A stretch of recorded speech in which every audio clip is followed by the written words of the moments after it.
अब आप ये समझिए कि इनकम टैक्स स्लैब में कोई बदलाव नहीं होने के बावजूद आपका खर्च अब भी बढ़ सकता है। और कैसे बढ़ सकता है, अब आप ये समझिए। इसके लिए सबसे पहले आपको डायरेक्ट और इनडायरेक्ट टैक्सेस में अंतर समझना होगा। डायरेक्ट टैक्स का मतलब इनकम और कॉरपोरेट कंपनियों से मिलने वाले टैक्स से है, और इनडायरेक्ट टैक्स का मतलब जीएसटी से है, या ऐसे टैक्सेस से है जो देश को अमीर भी देता है और गरीब भी देता है। यानी कुछ टैक्स ऐसे हैं जो देश के सभी लोगों को देना होता है। सरकार ने इनकम टैक्स स्लैब में तो कोई बदलाव नहीं किया, लेकिन इनडायरेक्ट टैक्सेस में कुछ बदलाव जरूर किए हैं जिनका सीधा असर आपकी जेब पर पड़ेगा। सरकार ने कई वस्तुओं पर agriculture infrastructure and development cess लगाने की बात कही है। यह एक नए तरह का सेस है जो इससे पहले नहीं होता था। जैसे सोने और चांदी पर 2.5%, शराब पर 100%, काबुली चने पर 30%, मसूर की दाल पर 20% सेस अब लगाया जाएगा। यानी ये सब महंगा होगा, जिसका सीधा असर आपकी जेब पर पड़ेगा और ये चीजें महंगी हो जाएंगी। हालांकि यहां समझने वाली बात यह है कि इससे जो भी राशि सरकार को मिलेगी वो देश के किसानों पर खर्च की जाएगी। यानी ये जो पैसा है इसका फायदा किसानों को मिलेगा।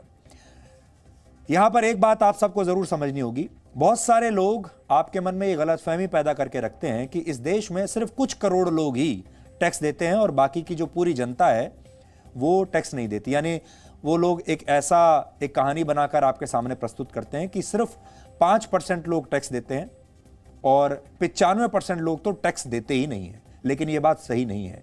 5% लोग वो हैं जो इनकम टैक्स भी देते हैं, लेकिन जो बाकी के टैक्स हैं इनकम टैक्स के अलावा वो तो सब लोग देते हैं। गरीब से गरीब व्यक्ति भी जब भी वो कोई चीज बाजार से खरीदता है, कोई भी सेवाएं लेता है, उसमें वो टैक्स जुड़ा होता है। इसलिए इस देश में हर व्यक्ति जो भी बाजार से कुछ ना कुछ खरीद रहा है या जो भी कोई सेवा ले रहा है, बाजार से कोई सर्विसेज ले रहा है, वो टैक्स दे रहा है। इसलिए अपने मन से ये बात निकाल दीजिए। बहुत सारे लोगों को लगता है कि वो उन्हें ऐसा बता दिया जाता है कि बहुत बड़ी जनता तो ऐसी जो टैक्स देती ही नहीं है। इस देश में सब लोग टैक्स दे रहे हैं। हां, इनकम टैक्स जो है वो बहुत कम लोग अभी दे रहे हैं। टैक्स से जुड़ी एक और अहम बात यह है कि 2014 से 2020 के बीच देश में इनकम टैक्स रिटर्न भरने वाले लोगों की संख्या 3 करोड़ 31 लाख से बढ़कर 6 करोड़ हो चुकी है। यहां पर आपको यह भी देखना होगा, इस 135 करोड़ के देश में आप देख लीजिए 6.5 करोड़ लोग हैं जो इनकम टैक्स देते हैं। 2014 में सिर्फ 3 करोड़ 31 लाख लोग थे और अब 6.5 करोड़ लोग इनकम टैक्स रिटर्न भरते हैं। इसमें ये मैं नहीं कह रहा हूं कि वो सारे लोग इनकम टैक्स भी देते होंगे, ये रिटर्न भरने वाले लोग हैं। अभी भी आप देख लीजिए हमारे देश में कितनी कम संख्या है इनकम टैक्स रिटर्न भरने वाले लोगों की। 135 करोड़ के देश में सिर्फ 6.5 करोड़। बाकी के सारे लोग वो हैं जो ये कहते हैं कि उनकी इतनी आमदनी ही नहीं है कि उस पर इनकम टैक्स दिया जा सके। अब आपको बताते हैं कि बजट में समाज के अलग अलग वर्गों को क्या मिला है। नौकरी पेशा वर्ग को अफोर्डेबल हाउसिंग के लिए होम लोन के ब्याज पर मिलने वाली छूट अब 1 साल तक और जारी रहेगी।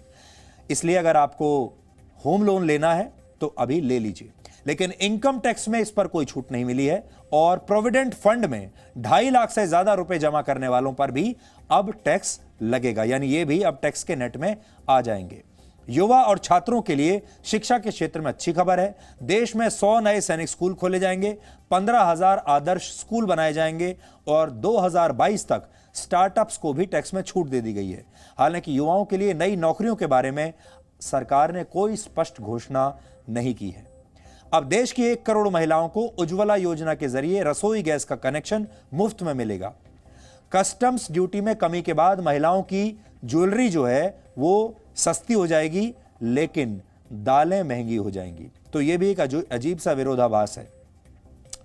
कस्टम्स ड्यूटी में कमी की वजह से किसानों के लिए जो कृषि के उपकरण हैं वो सस्ते हो जाएंगे और खेती के लिए 16 लाख करोड़ रुपए तक का कर्ज मिलेगा।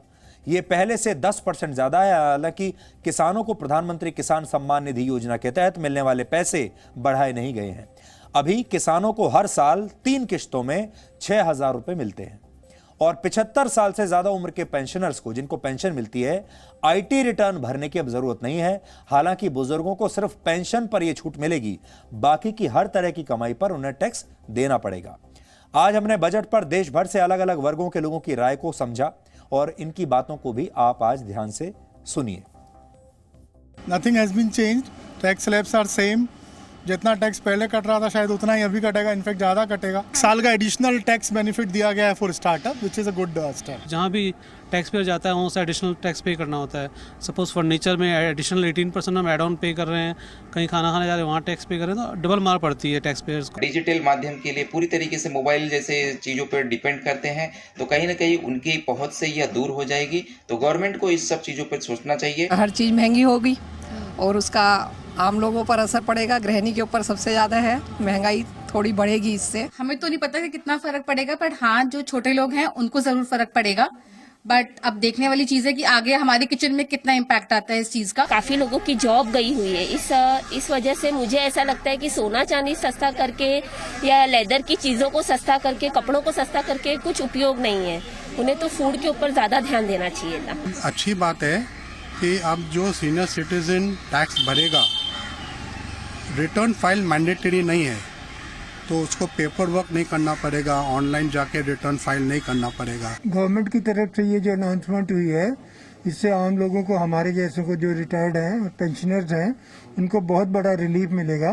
बिकॉज इस कोविड काल में even a Penney makes a difference. ITR से फ्री रहेंगे, ये हमारे लिए और हमारे परिवारों के लिए एक बहुत बड़ा बेनिफिट है। काबुली चना और मटर की जो आयात होती है उस पर सेस बढ़ाकर गवर्नमेंट ने, सरकार ने एक तरफ भारतीय किसानों की और रुख किया है और भारतीय किसानों के लिए बहुत ही लाभान्वित करने वाली ये बात है। और साथ ही व्यापारी वर्ग के लिए जो इस बजट से पहले तक हमें 6 वर्षों तक अपना जो भी अकाउंट से उनका रखरखाव करना जरूरी था, उसको सरकार ने 3 वर्ष कर दिया है।